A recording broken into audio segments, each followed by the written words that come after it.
कहानी का अंत कुछ ऐसा है।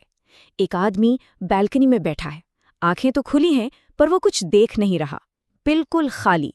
तो सवाल यह है कि ये आदमी कौन है और आखिर इसके साथ ऐसा क्या हुआ जो ये इस हालत में पहुंच गया। चलिए आज इस पूरी कहानी की गुत्थी को सुलझाते हैं। तो ये कहानी है आदित्य की, एक बिल्कुल आम सा आईटी मैनेजर। उसकी एक पत्नी है निधि और उसका एक ही जुनून है, वीकेंड पर रात के अंधेरे में अपनी बाइक उठाकर अकेले लंबी राइड पर निकल जाना। आदित्य की जिंदगी आप कह सकते हैं एकदम सेट थी, लेकिन उसका यही वीकेंड का रूटीन, खुली सड़कों और अकेलेपन का यही शौक उसे एक ऐसे मोड़ पे ले जाने वाला था जहां से कोई वापस नहीं आता। और फिर एक रात उसकी एक ऐसी ही सामान्य सी वीकेंड राइड पर सब कुछ हमेशा के लिए बदल गया। अब देखिए, आधी रात को किसी सुनसान सड़क पर मिठाई खाना सुनने में तो बहुत मामूली लगता है ना?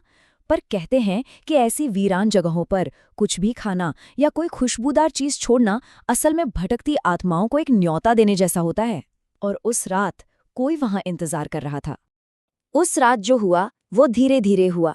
पहले तो आदित्य को बस लगा कि कोई है, कोई पीछा कर रहा है। फिर अचानक उसकी बाइक भारी हो गई, इतनी भारी जैसे कोई पीछे बैठ गया हो। फिर उसे सड़क के किनारे एक साया दिखा जो पलक झपकते ही गायब हो गया। और आखिर में उस पर एक ऐसी अजीब सी नींद हावी होने लगी जो नॉर्मल बिल्कुल नहीं थी।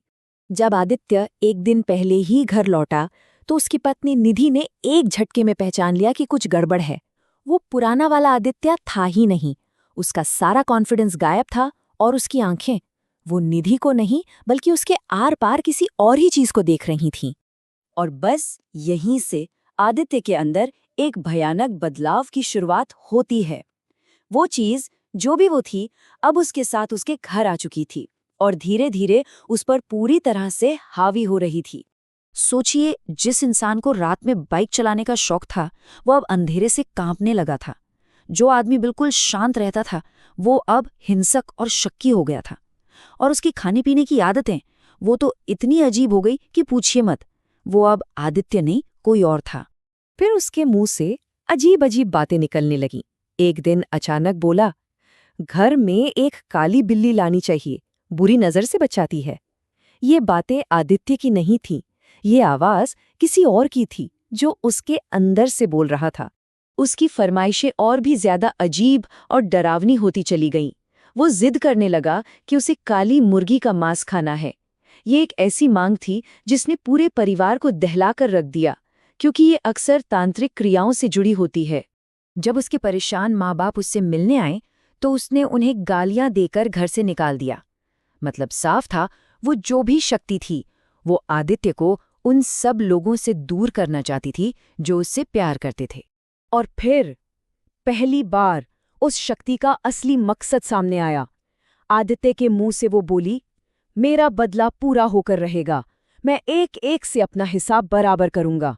जब परिवार की सारी कोशिशें, सारी उम्मीदें दम तोड़ देती हैं, तब कहानी में एंट्री होती है पंडित कालीचरण की, एक ऐसे तांत्रिक जो इन अलौकिक शक्तियों से निपटना बखूबी जानते थे। अब पंडित जी का तरीका बड़ा दिलचस्प था। वो सीधे सीधे भिड़ने नहीं वाले थे, उनका एक पूरा प्लान था। पहले वो आत्मा का भरोसा जीतेंगे, फिर आदित्य को अकेला रखकर उस आत्मा को कमजोर करेंगे और आखिर में उसी जगह पर जाकर अंतिम वार करेंगे जहां ये सब शुरू हुआ था। और यहीं पर आकर सारी पहेली सुलझ जाती है। वो आत्मा असल में अरुण नाम के एक आदमी की थी। उसी जगह जहां आदित्य मिठाई खाने के लिए रुका था, एक कार ने अरुण को टक्कर मार दी थी और उसकी लाश 2 हफ्तों तक वहीं पड़ी रही। आदित्य का वहां रुकना और कुछ खाना उस प्यासी और बदले की आग में जल रही आत्मा के लिए एक खुला न्योता बन गया। तो अनुष्ठान के सबसे अहम मोड़ पर पंडित जी ने एक बहुत ही चालाक खेल खेला। उन्होंने कच्चे मांस का एक पुतला तैयार किया और अरुण की आत्मा से कहा, ये रहा तेरा कातिल, जा और अपना बदला पूरा कर ले। आत्मा तो निकाल दी गई, लेकिन इस कहानी का अंत सुखद नहीं है। इस पूरी लड़ाई की एक बहुत ही भारी, बहुत ही दर्दनाक कीमत चुकानी पड़ी। जीत के सबसे नजदीक पहुंचकर ही सबसे बड़ी हार हुई। ठीक उसी पल जब अरुण की आत्मा ने आदित्य का शरीर छोड़ा, आदित्य का बैलेंस बिगड़ा और वो गिर पड़ा। उसका सिर सीधे एक पत्थर से जा टकराया। और यही है उस पूरी रात का आखिरी सच। आत्मा तो चली गई, लेकिन आदित्य, वो कभी वापस नहीं लौटा। उस चोट ने उसके दिमाग को हमेशा के लिए तोड़ दिया। आज वो आग से डरता है, बस चुपचाप बालकनी में बैठा शून्य में घूरता रहता है, और उसकी पत्नी निधि उसे अपने हाथों से खाना खिलाती है। ये कहानी हमें एक बहुत बड़े सवाल के साथ छोड़ जाती है।